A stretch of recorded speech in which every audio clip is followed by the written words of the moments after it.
Simplement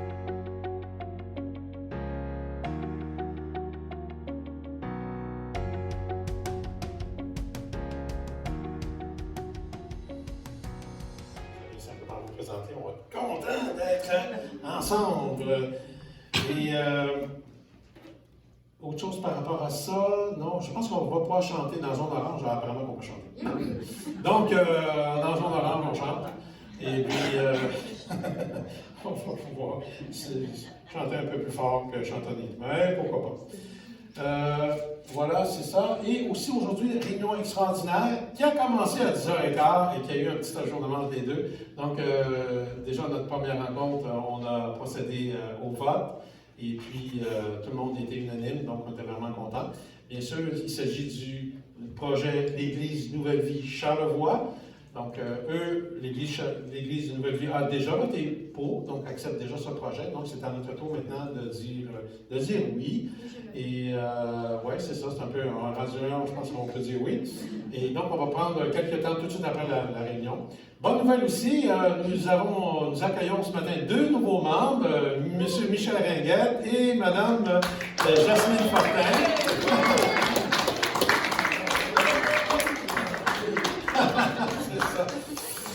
Et puis, donc, vous allez pouvoir voter ce matin. Hein, je pense que c'est stratégique un peu leur affaire. C'est une bonne stratégie. C'est une bonne chose. Donc, voilà, nous sommes là ce matin pour ça. Nous sommes toujours dans notre série, donc les armes de Dieu, en fait, résister. Et comme, c'est sûr, il ne faut pas que je dise toujours comme j'ai dit la première partie, parce qu'on va passer mon temps à le dire. Mais quand même, je lisais cette semaine un commentaire sur Éphésiens chapitre 6, puis un prédicateur des années 1684, je pense, qui a écrit un livre, en fait, il a écrit un commentaire sur juste Éphésiens chapitre 6, juste sur les armes. Et savez-vous combien ça donne de pages en français courant aujourd'hui? C'était republié. Ça donne à peu près 1054 pages à double colonne sur juste les armes de Dieu. Fait que je ne sais pas comment il a fait. Comme je disais, peut-être qu'un texte sert de prétexte, mais en tout cas, il y a eu des choses à dire. Donc, nous, on achève. J'espère que l'armure de Dieu n'est pas trop lourde pour vous, mais c'est quand même quelque chose d'important et je dirais que c'est essentiel de réaliser qu'il y a un réel combat spirituel qui se mène. Sans être fasciné par ça, il ne faut pas non plus le négliger. Donc, il faut comprendre qu'il y a une bonne façon d'agir. Et ce matin, donc, il nous est offert encore à nouveau une nouvelle arme qui nous est offerte, c'est l'épée de l'Esprit qui est la parole de Dieu. Et Julien terminera cette série avec le casque du salut. Et donc ce matin, c'est ce qu'on va voir. Et vraiment, je méditais pendant qu'on chantait et c'est comme le Seigneur me disait, offre-leur l'épée ce matin. Offre-leur qu'ils prennent l'épée ce matin. Et c'est comme dans un geste symbolique, c'est comme si on prend l'épée. On prend l'épée de l'Esprit, qui est la parole de Dieu, pour pouvoir, en fait, avancer dans notre vie chrétienne. C'est la seule arme, dans la description qui est donnée dans Éphésiens chapitre 7, c'est la seule arme qui est une arme offensive. Toutes les autres armes, ce sont des armes défensives, pour se protéger, pour se défendre. N'est-ce pas la cuirasse de la justice, hein, la ceinture de la vérité, et aussi le bouclier de la foi, le casque du salut, et il y a aussi donc l'épée. C'est la seule arme qui est une arme offensive, donc il faut s'en servir. Et c'est une arme, je dirais, je suis sûr que les gars, des fois, peut-être on aime plus ça, là, mais c'est quand même assez, bon, on avouera, même si on est pacifique, là, on avouera que, avez-vous déjà tenu une épée dans votre main? C'est quand même spécial. Il y en a des petites, des grandes, mais hein, c'est quand même, il y a quelque chose là-dedans, tu dis, wow, c'est pas magique, là, mais tu sais, il y a comme quelque chose de petit gars là, qui sort dans nous. C'est comme on devient des chevaliers. Hein? C'est comme si, wow, là, je suis prêt à affronter tous les combats et toutes les batailles. Il y a comme, j'espère que les filles, vous savez, vous faites le chevalier, c'est Jeanne d'Arc, attention, Jeanne d'Arc. Alors, vous avez une image, une héroïne devant vous, Jeanne d'Arc, hein, qui s'est combattue. Et donc, je dirais qu'il y a quelque chose de particulier dans cette arme-là. Bien sûr, on n'est pas là, on est des pacifiques, mais il y a quelque chose de spécial. L'épée de l'Esprit, qui est la parole de Dieu. Je ne lirai pas le texte ce matin, vous le connaissez bien, mais ça se trouve évidemment dans Éphésiens chapitre 6, verset 17, qui est la parole de Dieu. Donc, ce n'est pas l'épée de la parole, bien que dans Éphésiens chapitre 4, verset 12, hein, c'est une épée à deux tranchants, mais c'est l'épée de l'Esprit, qui est la parole de Dieu. Et la parole de Dieu, ici, le mot parole, comme dans le Nouveau Testament, il y a deux mots qui sont employés pour désigner la parole. Il y a le mot logos, peut-être que c'est assez courant, on a le mot biologie, on a le mot technologie. Donc, c'est l'idée de Jésus est la parole, hein, il est le logos de Dieu, il est la pensée de Dieu. Donc, un peu comme la parole, mais au sens d'idée, de pensée, de concept, de représentation générale. Et il y a aussi un autre mot, qui est le mot rhéma, qui est plutôt la parole prononcée, la parole dite, la parole qui jaillit de la parole logos, on peut dire, la parole qui a été méditée, qui a été réfléchie, méditée, étudiée. Et il y a comme une parole qui sort de nous à ce moment-là. Et c'est ici, c'est ce qui est écrit, c'est l'épée de l'Esprit et la parole de Dieu. C'est la parole utilisée, la parole prononcée. Et c'est elle qui repousse, en fait, l'adversaire. Donc, ce n'est pas une parole qui est dans un congélateur ou dans une bibliothèque ou dans ce qui est figé, qui est juste au niveau de pensée dans la tête, mais c'est vraiment une parole qui, à ce moment-là, devient une parole active de Dieu. Et on va voir que Jésus dit justement ça quand il dit que l'homme ne vivra pas de pain seulement, mais de toute parole qui sort de la bouche de Dieu. C'est aussi traduit en grec par le mot rhéma. C'est toute parole prononcée ou toute parole qui sort de la bouche de Dieu. Pendant ce temps-là, je place mes feuilles en ordre avant que j'arrive à la conclusion en introduction. Bon, voilà. On va prier ensemble et puis on va demander au Seigneur qu'il nous parle ce matin. Notre Dieu, tu es le Dieu vivant. Tu es celui qui veut communiquer la vie à tes enfants. Et nous te prions ce matin pour que tu puisses le faire. Au nom de Jésus. Amen. Amen. L'épée, donc, de l'Esprit. Deux passages complémentaires que nous allons voir dans Jacques, chapitre 1, versets 13 et 15, et aussi, bien sûr, la tentation de Jésus, où Jésus se sert de la parole de Dieu comme étant l'épée. Et ça se retrouve donc dans Matthieu, chapitre 4. J'ai mis le mot ici grec, peirazo, non pas pour paraître que je ne connais pas le grec, mais c'est juste pour dire que ce mot-là se traduit de deux façons dans la Bible. Et parfois, on devient un petit peu confus. Ce mot grec se traduit par, je dirais, par le mot épreuve et par le mot aussi tentation. Je ne sais pas si vous avez remarqué dans la Bible, parfois, les deux mots sont utilisés et on ne sait pas trop. Est-ce que c'est une épreuve dans le sens que c'est une bonne chose, c'est-à-dire que l'épreuve sert à nous former? La mise à l'épreuve, c'est une bonne chose, comme pour un athlète. Un athlète est mis à l'épreuve, n'est-ce pas, pour réussir sa compétition.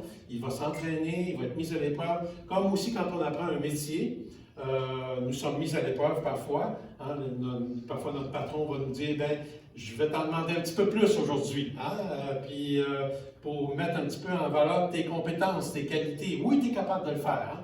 On se fait mettre en épreuve. Et parfois aussi, les pères avec leurs enfants, hein, ils mettent un petit peu les enfants à l'épreuve pour faire sortir ce qu'ils sont capables de faire. Donc, c'est quelque chose de positif. Et dans ce sens-là, Dieu nous met à l'épreuve, et ce n'est pas mauvais. Vous êtes d'accord? Mais par contre, il y a aussi ce mot-là traduit comme tentation, c'est-à-dire comme un appel ou quelque chose qui va nous amener à faire le mal. Donc, nous sommes à ce moment-là comme appâtés, comme attirés, et là, ça devient une tentation. Et ce n'est pas la même chose. En blague, on dit, si on fait le prochain clic, on dit la pauvreté est une épreuve et la richesse est une tentation. Mais ça peut être. C'est pour ça que dans un des proverbes, il y a des proverbes qui dit Seigneur, donne-moi pas trop pour que je t'oublie, mais donne-moi assez pour que je ne te maudisse pas. Hein? Il y a comme à quelque part, ça peut donner la richesse peut-être une tentation, et tandis que la pauvreté peut être une épreuve. Regardons dans Jacques, justement, qu'est-ce que Jacques nous dit par rapport à cette nuance la différence entre l'épreuve et la tentation. Jacques dit que nul ou que personne, quand il est tenté, ne dise « ma tentation vient de Dieu ». Je ne sais pas si vous avez déjà passé à travers cette idée-là à un moment donné. Des fois, on a comme, des fois, on a des moments pas très spirituels. Hein. Et puis, des fois, on dit, Seigneur, pourquoi tu m'amènes des affaires-là? C'est comme si on se repose de Dieu. Pourquoi tu m'as mis dans cette situation-là? Et c'est comme si on soupçonnait que Dieu nous ferait quelque chose de mal ou nous amènerait dans une situation que, voyons donc. Et non, Jacques veut juste qu'on soit assuré que personne, quand il est tenté, donc pour aller vers le mal, ne dise « ma tentation vient de Dieu ». Et l'apôtre Jacques va expliquer un peu le mécanisme qui se passe au-dedans de nous lorsque nous sommes justement tentés à faire le mal. Il y a un processus, et bien sûr Jacques n'est pas un psychologue, mais on voit que ça rejoint vraiment ce mécanisme-là qui se passe au-dedans de nous. Et si on va à la suite du verset, il dit « Car Dieu ne peut être tenté de faire le mal. » Dieu n'est pas tenté pour faire le mal. Dieu a horreur du mal. Car Dieu ne peut être tenté de faire le mal et ne tente personne dans ce sens-là. Il n'amène personne à vouloir faire le mal. Ce n'est pas Dieu, ça. Dieu n'est pas ça. Dieu est un bon Père pour nous. Il est notre Créateur. Au contraire, s'il nous met en épreuve, si on vit des difficultés, c'est pour notre bien. Et donc, la mise à l'épreuve ne doit pas être considérée comme étant une tentation. Car Dieu ne peut être tenté et ne tente personne. Chacun est tenté par sa propre convoitise qui l'entraîne et qui le séduit. On se rend compte ici que le mot convoitise, c'est le mot désir. Que chacun d'entre nous, donc par notre propre désir qui n'est pas un désir qui n'est pas correct, c'est déjà une convoitise. Convoitise, c'est déjà, dans le fond, un germe de péché. Et cette convoitise-là, ce désir-là nous entraîne, nous attire et nous séduit. Nous sommes comme, ah, wow, ça a l'air beau, hein?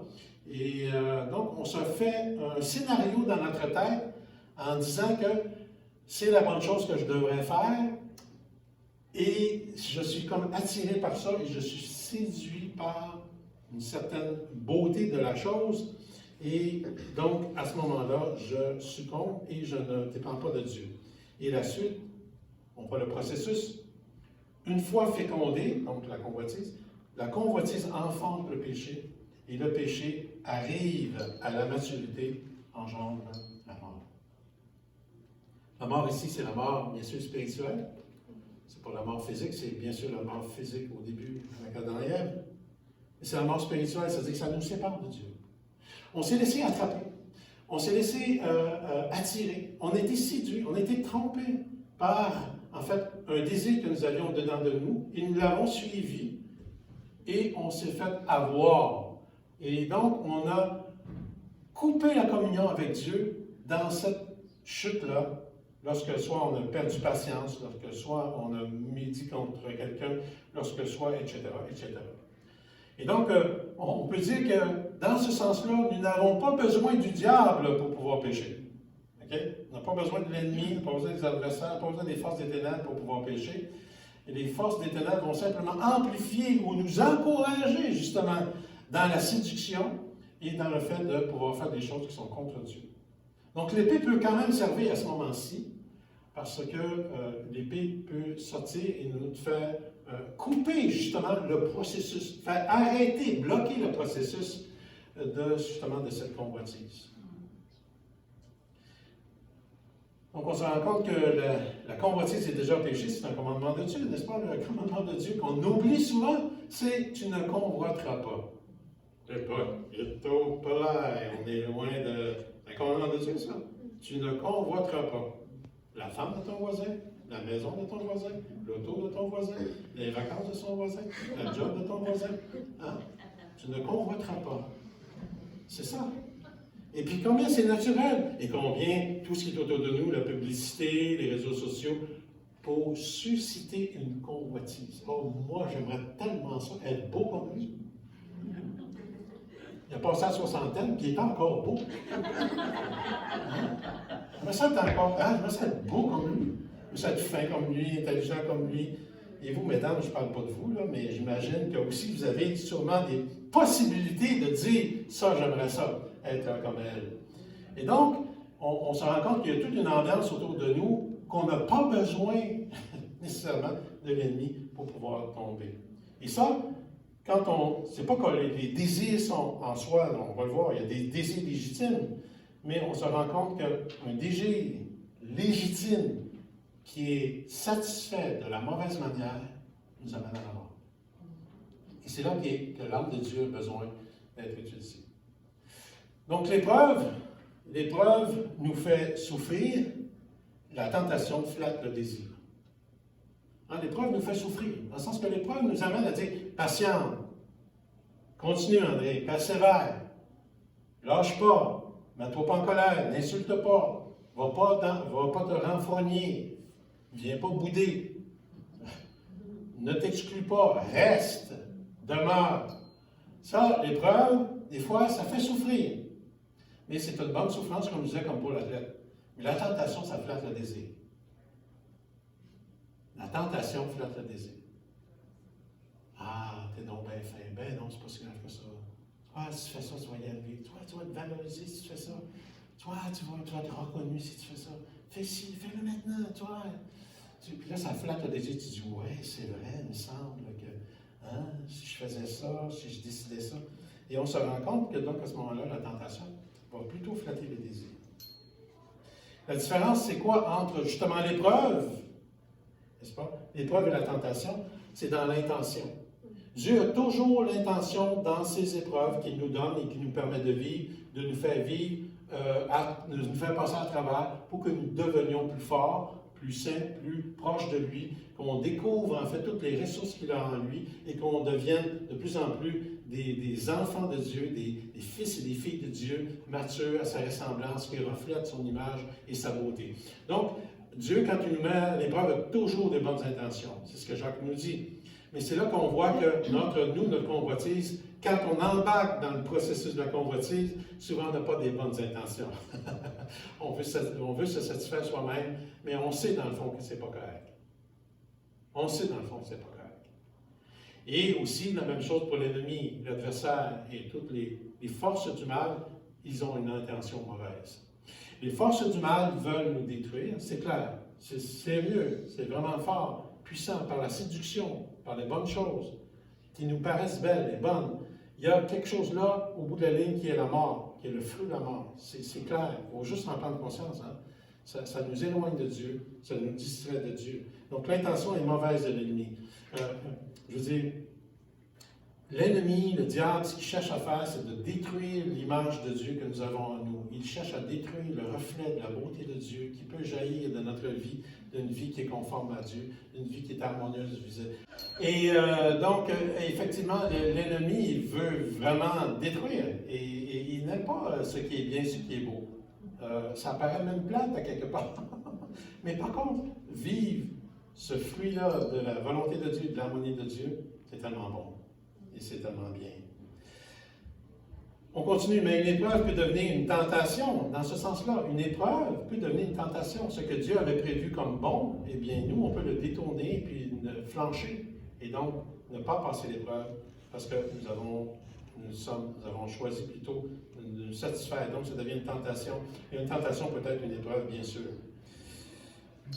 J'aimerais qu'on regarde dans Éphésiens chapitre 2, un autre passage qui nous montre en quelque sorte les tentations dans 1 Corinthiens. 1 Corinthiens chapitre 10. Les tentations auxquelles vous avez été exposés ont été à la mesure de l'homme. Dieu est fidèle. Il ne permettra pas que vous soyez tentés au-delà de vos forces. Avec la tentation, il vous donnera le moyen d'en sortir et la force de la supporter. C'est pourquoi, mes bien-aimés, fuyez l'idolâtrie. Le contexte ici, très rapidement, c'est qu'on se rend compte qu'il y avait à l'église de Corinthe et dans la ville de Corinthe, donc il y avait une influence, très forte influence des idoles et des cultes que l'on faisait aux divinités, aux idoles. On offrait de la viande, des sacrifices à ces idoles dans les temples païens. Et après, cette viande était vendue au marché. Et les chrétiens avaient parfois un problème de conscience en disant, cette viande qui a été sacrifiée aux idoles, est-ce que je peux la manger? L'apôtre Paul, il explique dans 1 Corinthiens chapitre 8 et 10, il dit, nous pouvons manger de cette viande, parce que dans la viande comme telle, il n'y a rien de particulier. Hein? Même parce qu'il dit, il y a un seul Dieu. Toutes ces idoles-là, ce sont des faux dieux, donc ils n'ont pas, dans ce sens-là, autorité sur nous. Donc il dit, si vous arrivez dans cette situation-là, avec la tentation, Dieu va trouver le moyen de vous en sortir. Il va vous donner la force de sortir, de faire des bons choix. Mais il dit, c'est pourquoi fuyez l'idolâtrie. C'est quand même intéressant. Ce qu'il dit, oui, Dieu va offrir la porte pour pouvoir que vous puissiez vous en sortir. Et n'est-ce pas ce qu'Abraham a dit lorsqu'il est allé offrir son fils Isaac dans Genèse 22? Qu'est-ce qu'Abraham dit quand le petit Isaac, ou le moyen Isaac, là, dit où est-ce qu'il est le sacrifice? Et Abraham répond, Dieu pourvoira. Abraham avait déjà la pensée que Dieu allait trouver un moyen pour se faire, lui, qu'il sorte de cette épreuve-là, de cette difficulté-là.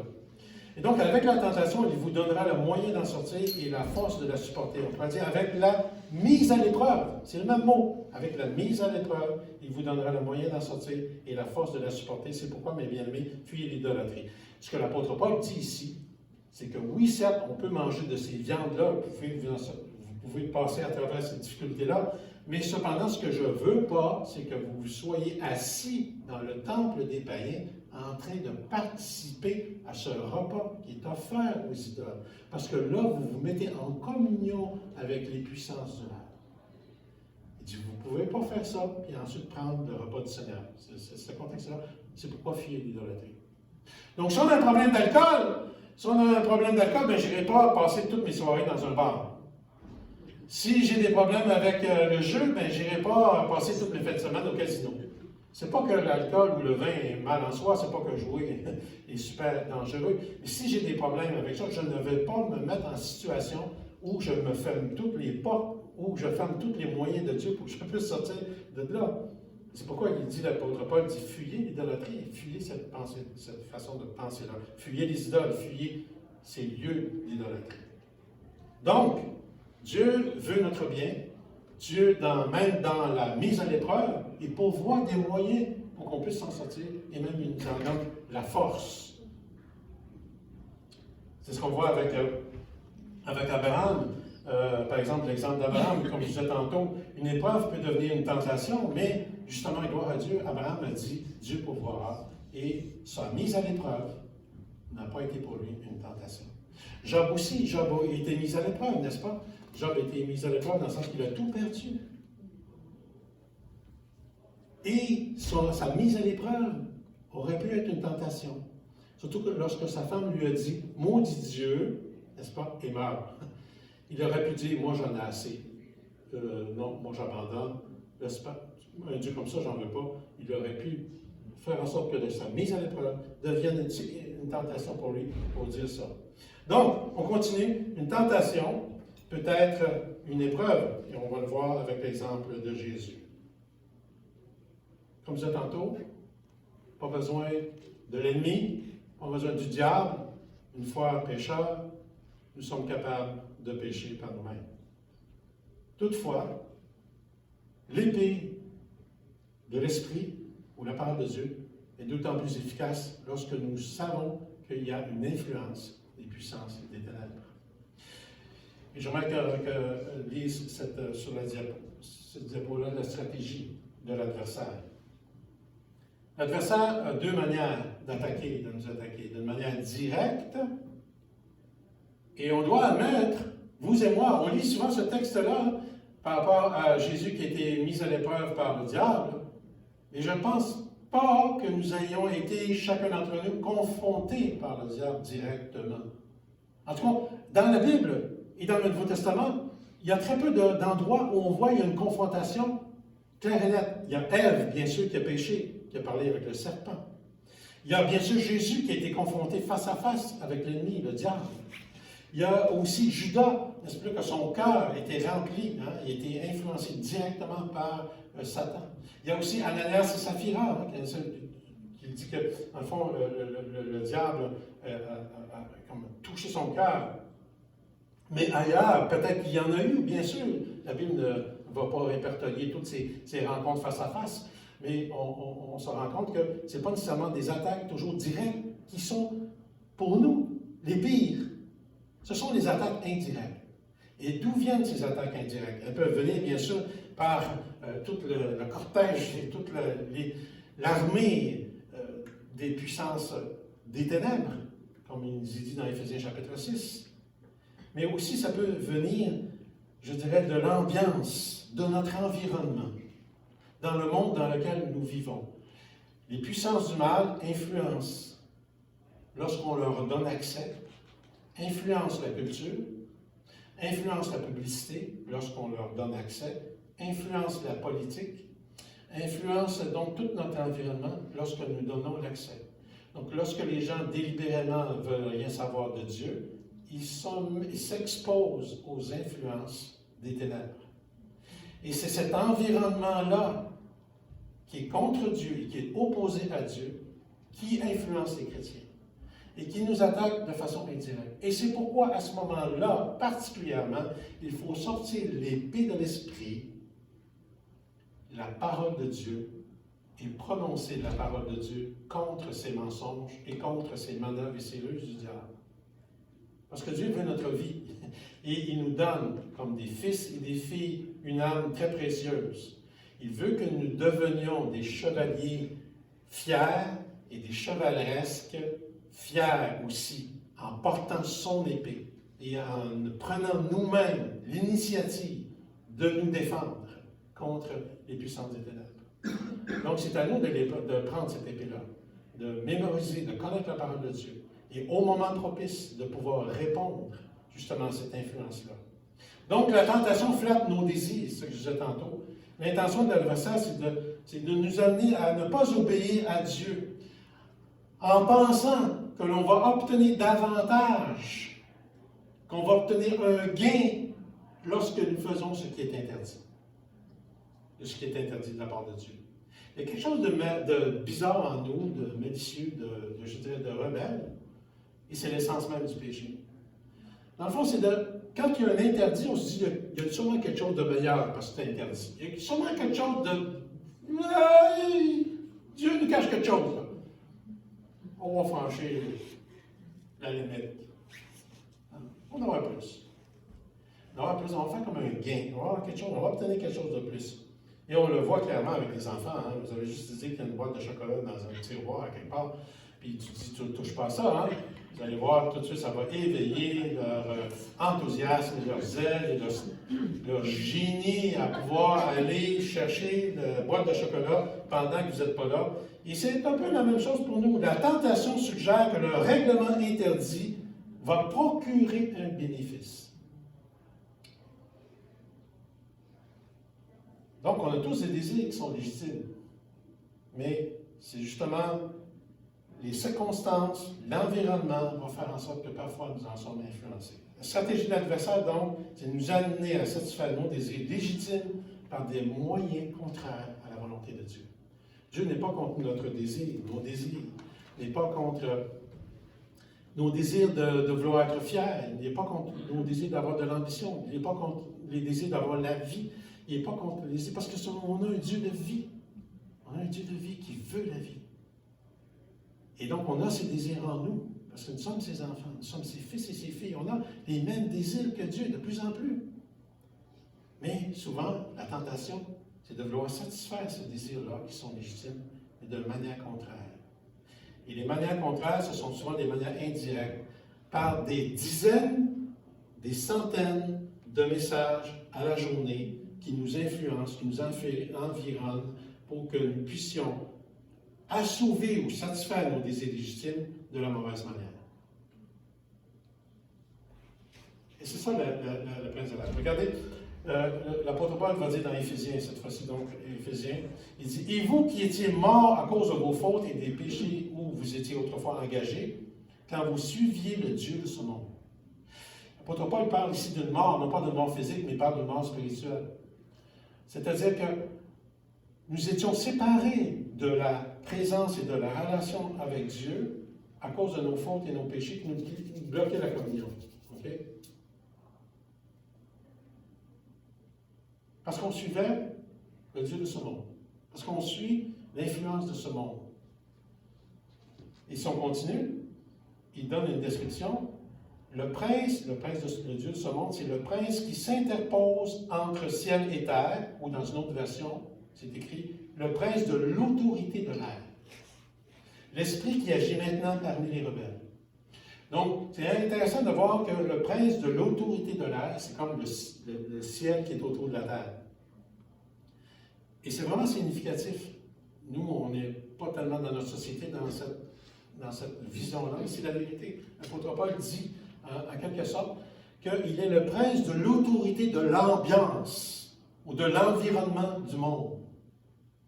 Et c'est comme si vous pouviez imaginer qu'il y a une ambiance dans chaque pays, dans chaque culture, une ambiance particulière. Et c'est le prince de l'autorité, justement de Dieu de ce monde, qui impose son influence sur cette ambiance-là, sur cet environnement-là. Autrement dit, comme je disais tantôt, lorsqu'on laisse l'accès aux puissances des ténèbres qui sont contre Dieu, eh bien, la culture va préconiser ça. Aujourd'hui, essayez de trouver un film où l'amour entre un homme et une femme mariée est un amour qui est épanoui et qui est joyeux et qui apporte du succès. Essayez de trouver un film comme ça, je dis, c'est assez rare. Hein? C'est assez rare. C'est assez rare de trouver un film où on va dire c'est plate, non. Non, plutôt, je disais, pour qu'il y ait un film qui ait un peu de piquant, il faut que ce soit un homme qui va commettre l'adultère avec une femme, mais je dis adultère, mais maintenant on n'est plus mariés de toute façon. Donc, ça va être un homme qui va avec une autre femme, ou un homme avec un autre homme, ou une femme avec une autre femme, ou quelque chose d'autre. Et donc, c'est cette ambiance-là. Ambiance-là continuelle, qui influence la culture, la façon de penser, les achats. Écoutez, on le voit dans toutes les émissions de télévision. Il y a toujours deux hommes qui apparaissent, et puis avant c'était un couple homme et femme, mais non, maintenant, non, c'est deux hommes ensemble. L'amour est dans le pré, deux hommes ensemble. Je ne suis pas une fan de l'amour est dans le pré, mais quand même, je veux dire, c'est nouveau, mais c'est partout. Des dessins animés. Donc, pourtant, c'est une minorité. J'ai rien contre les personnes comme telles, j'ai rien contre les personnes. La question n'est pas là. Ce que je dis, c'est qu'il y a une influence qui est contre l'ordre créationnel de Dieu, il faut bien le dire, qui apporte l'épanouissement. C'est sûr que les mariages chrétiens ne fonctionnent pas tous, et c'est clair. Mais c'est quand même, c'est à nous de prendre nos responsabilités, de le vivre comme il faut. Mais on a ce qu'il faut pour le faire.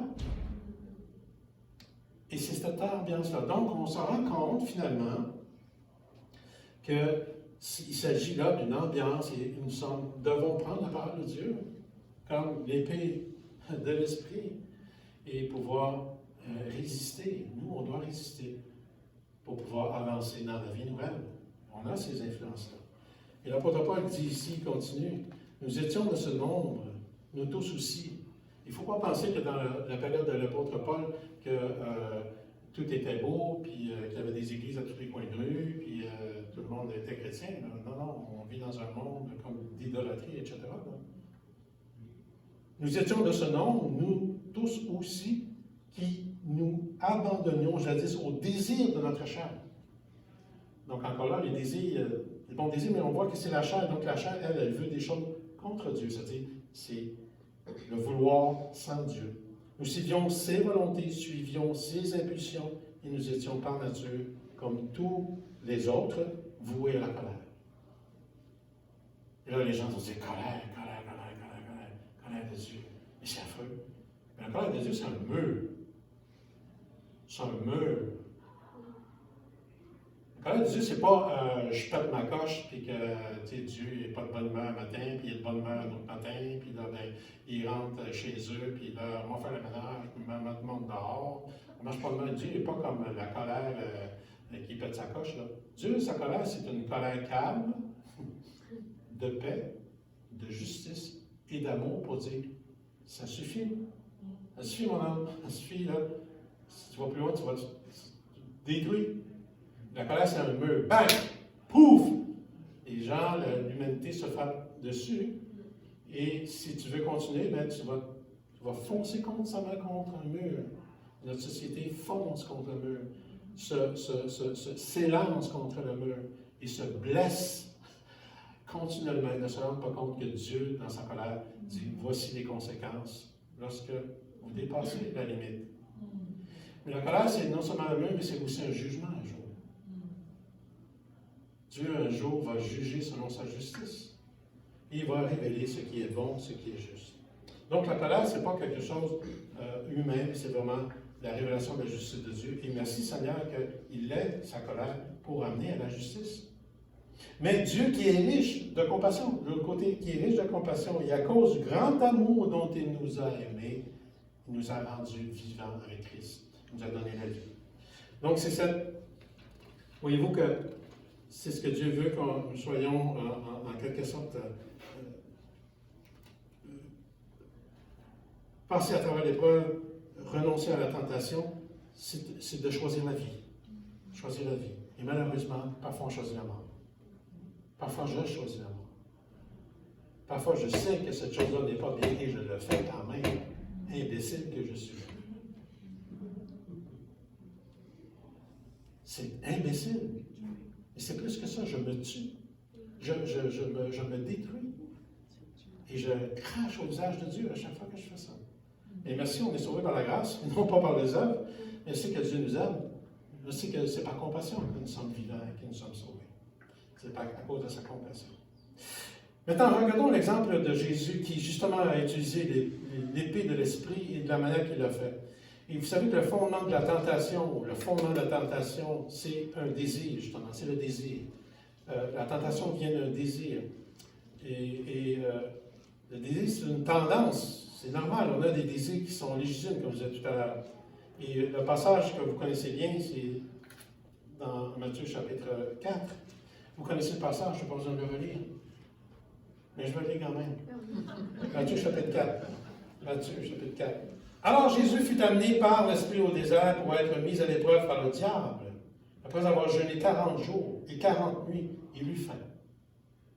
Le tentateur vint lui dire, « Si tu es fils de Dieu, ou puisque tu es fils de Dieu, ordonne que ces pierres deviennent des pains. » Il répondit, et c'est là qu'il utilise l'épée de l'Esprit, il répondit, il est écrit, l'être humain ne vivra pas de pain seulement, mais de toute parole, de toute parole qui sort de la bouche de Dieu. Le diable l'amena dans la ville sainte, le plaça sur le haut du temple. Il lui dit, si tu es fils de Dieu, jette-toi en bas, car il est écrit. Donc le diable utilise aussi la parole de Dieu. Et aussi le diable est puissant, assez puissant, c'est un être puissant, plus puissant que nous. Plus puissant que nous. C'est pour ça qu'on a besoin de l'aide de Dieu. Il amène Jésus donc sur le toit du temple, qui est complètement une absurdité, parce que le temple, c'est un lieu de refuge, c'est un lieu d'humilité, c'est pas un lieu pour se faire voir. Il l'amène en haut, et il dit ceci, donc il prend la parole aussi, il donnera à ses anges des ordres à ton sujet, ils te porteront sur leurs mains, de peur que ton pied ne heurte une pierre. Jésus lui dit, il est aussi écrit, tu ne provoqueras pas le Seigneur ton Dieu. Le diable l'amena encore sur une montagne très haute, lui montra tous les royaumes du monde et leur gloire, et lui dit, je te donnerai tout cela si tu tombes à mes pieds pour te prosterner devant moi. Jésus lui dit, va-t'en, Satan, car il est écrit, c'est devant le Seigneur ton Dieu que tu te prosterneras, et c'est à lui seul que tu rendras un culte. Alors le diable le laissa, et des anges vinrent le servir. Jésus, on voit là juste souligner deux choses, les désirs légitimes et l'utilisation de l'épée, c'est-à-dire l'épée de l'Esprit, la parole de Dieu. Et Jésus l'utilise à partir. Il y a tellement de choses à dire par rapport à ce passage-là, si vous voulez le méditer, c'est extraordinaire ça. Ce passage-là dans Matthieu 4, la tentation de Jésus, vous pouvez le lire 10 fois, 20 fois, et avec prière, vous allez découvrir encore des choses vraiment extraordinaires. C'est écrit, tout ce qui est comme richesse là, c'est il y en a trop, on va pas dire. Mais je vais me limiter, D'abord, les désirs légitimes, de manger, bien sûr, de manger. Et il joue avec l'identité. Il dit, puisque tu es le Fils de Dieu, bien écoute, c'est tout à fait légitime. Qu'après 40 jours, si tu as faim, que tu puisses, toi qui es le Fils de Dieu, que tu puisses faire changer les pierres ici en pain. Et de toute façon, Jésus a ce désir légitime de manger, qui est correct. Et puis aussi, Jésus a le désir de faire des miracles. Et il va en faire des pains. Il va en faire, puis pas un, puis deux, puis trois, il va en faire beaucoup. Et donc, il y a un désir de Jésus de dire, oui, écoute, dans le fond, j'ai hâte et j'ai goût à un moment donné de donner du pain et de faire du pain à tout le monde, puis que le monde mange. Il y a ce désir-là. Mais, ce qu'il dit, c'est que l'homme ne vivra pas juste de ça. Il y a quelque chose de supérieur à ça, c'est de faire ce que mon Père veut que je fasse. Hein? Il a dit clairement, l'homme ne vivra pas de pain seulement, mais de toute parole qui sort de la bouche de Dieu. C'est de ça que je dois d'abord me nourrir. Et là, pour l'instant, je n'ai pas entendu « faites des pains ». Ce n'est pas encore le temps, ce n'est pas le bon timing. Désir légitime, mais pas le bon temps. « Oh Seigneur, donne-moi un homme, donne-moi une femme. » « Oh Seigneur, donne-moi un nouvel job. Oh Seigneur. » Et là, on dit, c'est pas encore le temps. Pas encore le temps. C'est un désir légitime, mais c'est pas encore le temps. Et donc, il faut être à l'écoute de la parole de Dieu et pouvoir répondre avec l'épée. Et donc, ce désir légitime, il est là. Ensuite, il l'amène au temple. On a des risques, tout le monde en a peur. Hein? Je veux dire, être sur le temple, en haut du temple, jette-toi en bas, d'abord, vraiment quelque chose de fantastique, un spectacle extraordinaire. Imaginez un homme qui tombe en bas du temple à Jérusalem, pendant qu'il y a du monde, et qui tombe, et puis que soudainement, il est supporté par les anges pour qu'il se fasse mal. Ah, wow, quel miracle! Quel miracle! Hein? Pas de risque. Dieu protège son Messie, Dieu protège son enfant, Dieu protège son fils. Il se lance dans le vide, puis Dieu le protège. Mais Jésus dit, ouais, il est aussi écrit, parce que là, il a utilisé la parole de Dieu. Même quand l'ennemi utilise la parole de Dieu, et même quand il y a une ambiance dans notre monde aujourd'hui qui utilise faussement la parole de Dieu, il faut répliquer par la parole de Dieu. Okay? Il ne faut pas avoir peur de ça. Il dit, il est aussi écrit hein, que, dans le fond, tu ne provoqueras pas. Des miracles pour des miracles, ça ne marche pas. Hein? Tu ne vas pas provoquer ton Dieu. Un jour, je sauterai, si on peut dire, dans le vide, à la croix. Je prendrai tous les risques qu'il faut pour accomplir mon sacrifice. Je vais m'abandonner et je vais mourir à la croix. Je sais qu'à ce moment-là, Dieu va me ressusciter. Mon Père va me ressusciter. Mon Père va me ramener la vie. Donc, je ne crains pas. Je ne crains pas. Et ce n'est pas toi qui vas me provoquer. C'est légitime d'être protégé, d'avoir la sécurité. Mais on ne provoque pas Dieu. Si vous voulez aller à Québec, et votre réservoir d'essence est à zéro, mettez de l'essence avant de partir. C'est plus simple. OK? On ne provoque pas Dieu. On ne provoque pas Dieu. Désir d'avoir aussi tout le royaume. Je vais donner tous les royaumes. Et ce qui est extraordinaire, c'est que Jésus a le désir d'avoir tous les royaumes du monde. Jésus a le désir d'être le roi des rois. Jésus a le désir de régner dans ce monde. Jésus a le désir de remettre de l'ordre dans ce monde. C'est son désir profond d'être reconnu comme étant le Seigneur du monde. C'est son désir profond. C'est son désir profond. Et il est devenu, il va devenir encore davantage, ça va être rendu visible. Donc la tentation, c'était ça. Bien, tu as juste à m'adorer d'abord. Tu as juste à m'adorer. Et je vais te donner tout ça. Tu vas satisfaire ton désir d'être reconnu comme Seigneur si tu m'adores. Et bien sûr, Jésus dit, il n'y en a pas question. parce que ça deviendrait de l'idolâtrie. Ça deviendrait de l'idolâtrie. Donc, voilà, pour nous, il fait la distinction entre la tentation et l'épreuve, la mise à l'épreuve. Il n'a jamais dit que Dieu nous tente pour le mal, et de prendre de passer à travers la mise à l'épreuve et de compter sur Dieu, sur les moyens que Dieu va nous donner pour se sortir, nous donner la force de faire. Et aussi utiliser la parole de Dieu. Lorsqu'on vit dans une ambiance, lorsqu'on vit dans un environnement qui est contre Dieu et qui nous attaque indirectement, de se servir de la parole de Dieu, de dire non. Et de se servir aussi de la parole de Dieu, bien sûr.